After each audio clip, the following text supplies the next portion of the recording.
गुरु ब्रह्मा गुरु विष्णु गुरुदेवो महेश्वरः गुरु साक्षात् परं ब्रह्म तस्मै श्री गुरुवे नमः। आज मैं श्रीमद्भागवत महापुराण के द्वितीय खंड के दसम स्कंद के अथाष्टादशोध्याय 18वां अध्याय प्रलंबासुर उद्धार का वर्णन हिंदी में काव्य रूप में आरंभ कर रहा हूँ। त्रुटियों के लिए क्षमा करेंगे। कस्तूरी तिलकं ललाटे पटले वक्षस्थले कौस्तुभं नासाग्रे वरमौक्तिकं करतले वेणुकरे कंकणं सर्वांगे हरिचन्दनं सुललितं कंठे च मुक्तावली गोपस्त्री परिवेष्टितो विजयते गोपालचूडामणिम् या कुन्दन्दुसारहारधवला या शुभ्रवस्त्रावृता या वीणावरदण्डमण्डितकरा या श्वेतपद्मासना या ब्रह्माच्युतशङ्करः प्रभृतिभिः देवैः सदा वन्दिता सा मां पातु सरस्वती भगवती निःशेषजाड्यापहा। अतः कृष्णपरिवृतो ज्ञातिभिर्मुदितात्मभिः अनुगीयमानोऽन्यविशदे व्रजं गोकुलमण्डितम्। सुखदेव जी कहते हैं कि परीक्षित, अब आनंदित स्वजन संबंधियों से घिरे हुए एवं उनके मुख से अपनी कृति का गान सुनते हुए भगवान श्री कृष्ण गोकुल मंडित गोष्ठ में प्रवेश किया। इस प्रकार अपनी जोगमाया से ग्वाल का सा भेष बनाकर राम और बलराम अर्थात राम और श्याम ब्रज में क्रीड़ा कर रहे थे। उन दिनों ग्रीष्म ऋतु थी। यह शरीरधारियों को बहुत प्रिय नहीं है, परंतु वृंदावन के स्वाभाविक गुणों से वहाँ वसंत की ही छटा छिटक रही थी। इसका कारण था वृंदावन में परम मधुर भगवान श्याम सुंदर भगवान श्री कृष्ण और बलराम जी जो निवास करते थे, इसलिए वहाँ ग्रीष्म ऋतु में बसंत ऋतु थी। झिंगुरों की तीखी झनकार झरनों के मधुर झरझर में छिप गई थी। उन झरनों से सदा सर्वदा बहुत ठंडी जल की फुहारा उड़ा करती थी, जिनसे वहाँ के वृक्षों की हरियाली देखते ही बनती थी। सब तरफ हरियाली हरियाली था। जिधर देखी हरी हरी धूप से पृथ्वी हरी हरी हो रही थी। लग रहा था कि माता पृथ्वी हरी साड़ी पहन रखी है। नदी सरोवर एवं झरनों की लहरों का स्पर्श करके जो वायु चलती थी, जो हवा चलती थी, उसमें लाल पीले नीले तुरंत के खिले हुए कलहार उत्पल आदि अनेकों प्रकार के कमलों का पराग मिला हुआ होता था। इस शीतल मंद और सुगंध वायु के कारण इससे होता क्या था, वायु में सुगंध का वातावरण था। शीतल मंद और सुगंध वायु के कारण वनवासियों को गर्मी का किसी प्रकार का क्लेश नहीं होता था, दुख नहीं होता था, गर्मी नहीं लगती थी, गर्मी का क्लेश सहना नहीं पड़ता था। न दावाग्नि का ताप और न सूर्य का ताप, एकदम शीतल शांत, सूर्य का कोई घाम नहीं। नदियों में अगाध जल भरा हुआ था। बड़ी बड़ी लहरें उनके तटों को चूम जाया करती थी। वे उनके पुलिनों से टकराती और उन्हें स्वच्छ बना जाती। उसके कारण आसपास की भूमि जो थी वह उपजाऊ उपजाऊ एवं गीली हुआ करती थी, गीली बनी रहती है, और सूर्य की अत्यंत उग्र तथा तीखी किरण भी जो है सो उसे सुखा नहीं सकती थी। चारों ओर हरियाली छा रही थी। उन वनों में वृक्षों की भांति फूलों से लदे हुए फूलों से लद रही थी। जहाँ देखिए वहीं से सुंदरता फूट रही थी, फूट पड़ती थी। कहीं रंग बिरंगे पक्षी चहक रहे थे, तो कहीं जो है तरह तरह के हरिण जो है चौकड़ी मार रही थी, चौकड़ी भर रहे थे। कहीं मोर कूज रहे हैं, तो कहीं भौरे गुंजार कर रहे हैं, कहीं कोयलें कूक रही है, कहीं सारा सा अलग ही अपना राग अलाप रही है। तो ऐसा सुंदर वन देखकर श्याम सुंदर भगवान श्री कृष्ण और गौर वर्ण वाले बलराम जी अपने उसमें विहार करने की इच्छा की। आगे आगे गायें चली, पीछे पीछे ग्वाल वाल, और बीच में अपने बड़े भाई के साथ बस बांसुरी बजाते हुए श्री कृष्ण। तो प्रवाल वरहस्त बक अस्त्र धातु कृत भूषण राम कृष्णादयो गोपालनेतुर्ययोधुर जगो। राम, श्याम और ग्वाल वालों ने नव पल्लवों, मोर पंखों के गुच्छों, सुंदर सुंदर पुष्पों के हारों, गेरू आदि रंगीन धातुओं से अपने आप को भांति भांति से सजा करके अपने को सजा लिया। फिर कोई आनंद में मग्न होकर नाचने लगता, कोई ताल ठोकर कुश्ती लड़ने लगता, कोई गाने लगता, किसी ने राग अलापना शुरू कर दिया। तो इस तरह के अपने आप में मग्न होकर के सभी ग्वाल बाल भगवान कृष्ण और बलराम चल रहे थे। जिस समय श्री कृष्ण स्वयं नाचने लगते, स्वयं कुछ ग्वाल बाल गाने लगते, और कुछ बांसुरी तथा श्रृंगी बजाने लगते, कुछ हथेलियों से ही ताल देते, कुछ जो हैं वाह वाह करके उनके उत्साह बढ़ाने लगते। हे परीक्षित, गोप जाति प्रतिच्छन्ना देवा देवा गोपाल रूपिणा ईडिरे कृष्ण रामोच नटाइव नटम नृपा। परिचित उस समय नट जैसे अपने नायक की प्रशंसा करते हैं, बड़ाई करते हैं, वैसे ही देवता लोग ग्वाल वालों का रूप धारण करके वहां आते और गोप जाति में जन्म लेकर छिपे हुए बलराम और श्री कृष्ण की स्तुति करने लगते। भगवान कैसे हैं, कैसा उनका रूप है, देखिए। उनकी घुंघराली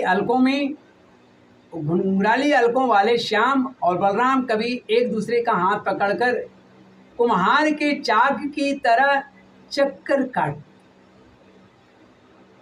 घुमरी परेता खेल, घुमरी जो का हम लोग खेलते थे वो खेलते हैं, वे लोग खेल रहे हैं। कभी एक दूसरे के से अधिक फांद जाने की इच्छा से कूदते, कुड़ी डाकते, कभी कभी होड़ लगाकर ढेले फेंकते, तो कभी ताल ठोक ठोक कर रस्साकसी करते।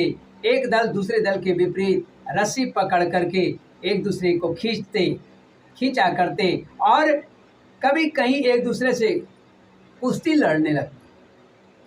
इस प्रकार तरह तरह के खेल खेलते। राम नैर लंघन छेपे रास्फोट न विकर्षण चीक्रीड तुर्नियुद्धेन काक पक्ष धरो क्वचित। तो इस प्रकार तरह तरह के खेल खेल रहे हैं। कहीं कहीं जब दूसरे ग्वाल बाल नाचने लगते तो श्री कृष्ण और बलराम जी गाते या बांसुरी में सिंगी आदि बजाते, और महाराज कभी कभी वे वाह वाह कहकर उनकी प्रशंसा करने लगते। कभी एक दूसरे पर बेल, जायफल या आंवले के फल हाथ में लेकर फेंकते, कभी एक दूसरे की आंखें बंद करके छिप जाते और वह पीछे से ढूंढता। इस प्रकार आंख मिचौनी खेलते। कभी एक दूसरे को छूने के लिए बहुत दूर दूर तक दौड़ते रहते। कभी पशु पक्षियों की चेष्टाओं का अनुकरण करते। कहीं मेढक की तरह फुदुक फुदुक कर चलते, तो कभी मुंह बना बना कर एक दूसरे को हंसी उड़ाते। कहीं रस्सियों से वृक्षों पर झूला डालकर झूलते, तो कभी दो बालकों को खड़ा करा करके उनके बाहों के बल ही लटकने लगते। अनेक तरह के खेल दोनों भाई अपने ग्वाल बाल साथियों के साथ खेला करते। कभी किसी राजा की नकल करने लगते। इस प्रकार राम और श्याम वृंदावन की नदी, पर्वत, घाटी, कुंज, वन और सरोवर में वे सभी खेल खेलते जो साधारण बच्चे खेला करते हैं, संसार में खेला करते हैं। प्रभु वैसे खेल खेल रहे हैं, एक साधारण मानव के बच्चे की तरह खेल रहे हैं। बोलिए श्री कृष्णचंद्र भगवान की जय। श्रीमन्नारायण नारायण नारायण, गोविंद नारायण नारायण नारायण, श्रीमन्नारायण नारायण नारायण। एक दिन जब बलराम और श्री कृष्ण ग्वाल बालों के साथ वन में गैया चरा रहे थे, तब ग्वालों के वेश में प्रलंब नाम का एक असुर आया, जो कंस का दूत था। उसकी इच्छा थी कि मैं श्री कृष्ण और बलराम को हर ले जाऊं, उठा कर ले जाऊं। भगवान श्री कृष्ण सर्वज्ञ हैं, वे उसे देखते ही पहचान गए। फिर भी उन्होंने उसका मित्रता का व्यवहार का प्रस्ताव स्वीकार कर लिया। वह मित्रता का व्यवहार रखा था, इसलिए उसे स्वीकार कर लिया।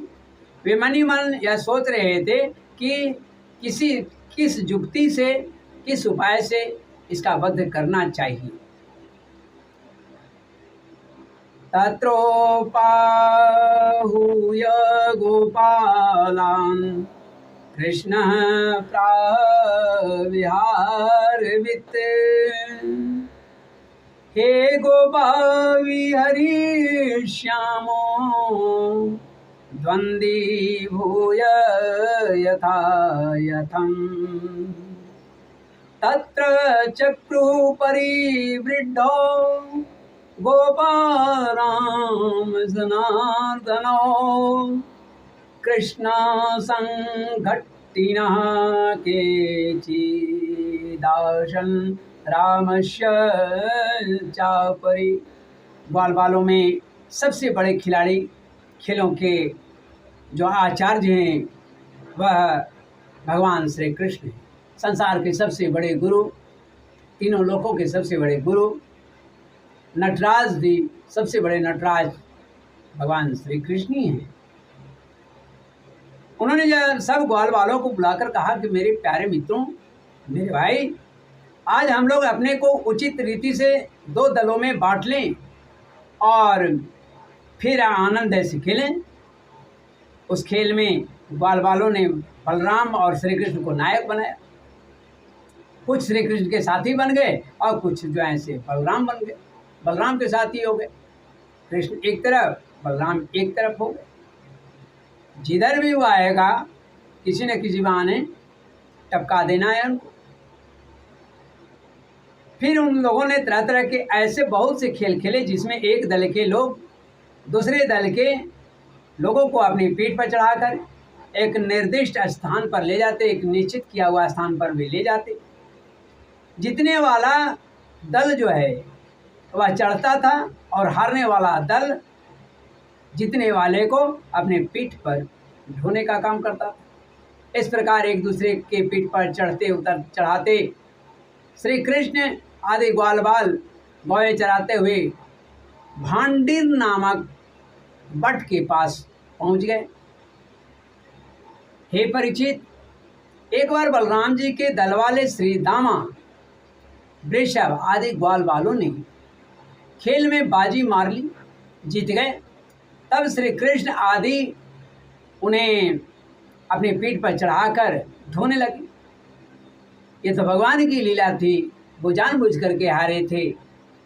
और हारे हुए श्री कृष्ण ने सिद्धामा को अपनी पीठ पर चढ़ाया, भद्रसेन ने वृषभ को, और दानव पुंगव जो प्रलंब था, राक्षस जो था, ने देखा कि श्री कृष्ण तो बड़े बलवान हैं, उसे मैं तो हरा सकता नहीं, तो अतः वह उन्हीं के पक्ष में हो गया और बलराम जी को लेकर फुर्ती से भागा और जिस नियत स्थान को कहा गया था उस स्थान पर न रुक करके वह उससे दूर लेके चला गया। उसका भावना थी, बहुत नीच भावना थी बलराम जी को का वध करने का, मारने का।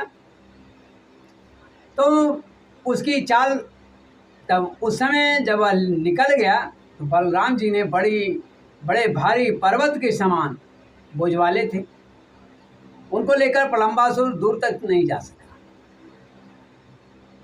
उसकी चाल रुक गई और बलराम जी अपना वजन भी बढ़ा दिए, चाल रुक गई। तब उसने अपना स्वाभाविक दैत्य रूप धारण किया, अपने असली रूप में आ गया। उसके काले शरीर पर सोने के गहने चमक रहे थे और गौर सुंदर बलराम जी को धारण करने के कारण उसकी ऐसी शोभा हो रही थी, मानो बिजली से युक्त काला बादल चंद्रमा को धारण किए हुए हो, ऐसा शोभायमान होने लगे बलराम। गौर थे तो उसकी आंखें आग की तरह धधक रही थी, दाढ़ें भौं तक पहुंची हुई बड़ी भयावना लग रही थी। उसके लाल लाल बाल इस तरह बिखर रहे थे मानो आग की लपटें उठ रही हों। उसके हाथ और पाँव में कड़े, सिर पर मुकुट और कानों में कुंडल थे। उनकी कांति से वह बड़ा अद्भुत दिखने लगा। तो उस भयानक दैत्य को बड़े वेग से आकाश में जाते देख पहले तो बलराम जी कुछ गड़बड़ा सा गए, परंतु दूसरे ही क्षण अपने स्वरूप की याद आते ही हम कौन हैं, क्या कर सकते हैं, जैसे उन्हें यह स्मरण हुआ उनका भय जाता रहा।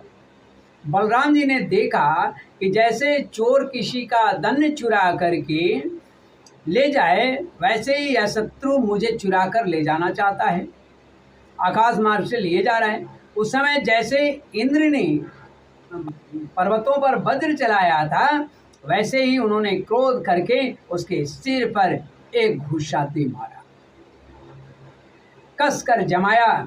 घूसा लगना था कि उसका सिर जो है चूर चूर हो गया, फट गया, टुकड़े में बट गया। वह मुंह से खून उगलने लगा और धीरे धीरे उसकी चेतना जाती रही। वह बड़ा भयंकर शब्द करता हुआ इंद्र के द्वारा वज्र से मारे हुए पर्वत के समान इस समय प्राणहीन हो करके पृथ्वी पर गिर पड़ा। क्योंकि बलराम जी कुछ साधारण नहीं है, बलराम जी परम बलशाली थे। दृष्ट्वा प्रलम्बम निहतम बलेन बलशालिना गोपासो विस्मितासन साधु साध्वीति वादिनः। बलराम जी परम बलशाली हैं, थे भी। जब ग्वाल वालों ने देखा कि उन्होंने प्रलंबासुर को मार डाला तब उनके आश्चर्य की सीमा नहीं रही। वे बार बार वाह वाह करने लगे, उनकी जयकारी लगाने लगे। देवता लोग भी खुश हो गए, ग्वाल वालों का चित्त प्रेम से विवल हो गया। वे उनके लिए शुभ कामनाओं की वर्षा करने लगे और मानो मरकर कोई लौट आया हो इस भाव से आलिंगन करके उनकी प्रशंसा करने लगे। वसुतः बलराम जी इसके जोगी थे। प्रलंबासुर मूर्तिमान पापी था, एक तरह से प्रलंबासुर मूर्तिमान पाप था। उसकी मृत्यु से देवताओं को भी बहुत सुख हुआ। वे बलराम जी पर फूल बरसाने लगे और बहुत अच्छा किया, इस प्रकार का कर उनकी देवता लोग भी प्रशंसा करने लगे। इस प्रकार श्रीमद्भागवत महापुराण के द्वितीय खंड के दसम स्कंद के अष्टादशोध्याय 18वां अध्याय प्रलंबासुर उद्धार का वर्णन यहाँ हिंदी में समाप्त होता है। त्रुटियों के लिए क्षमा करेंगे।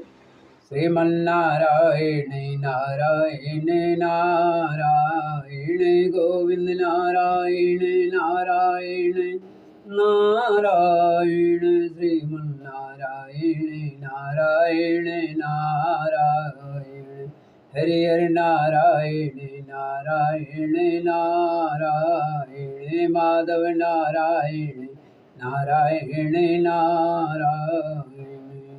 धर्म की जय हो, अधर्म का नाश हो, प्राणियों में सद्भावना हो, विश्व का कल्याण हो।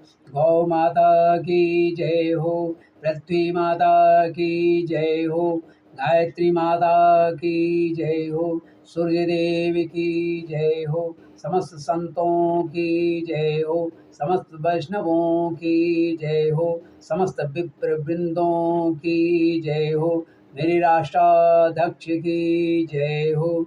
ओम हर हर हर महादेव।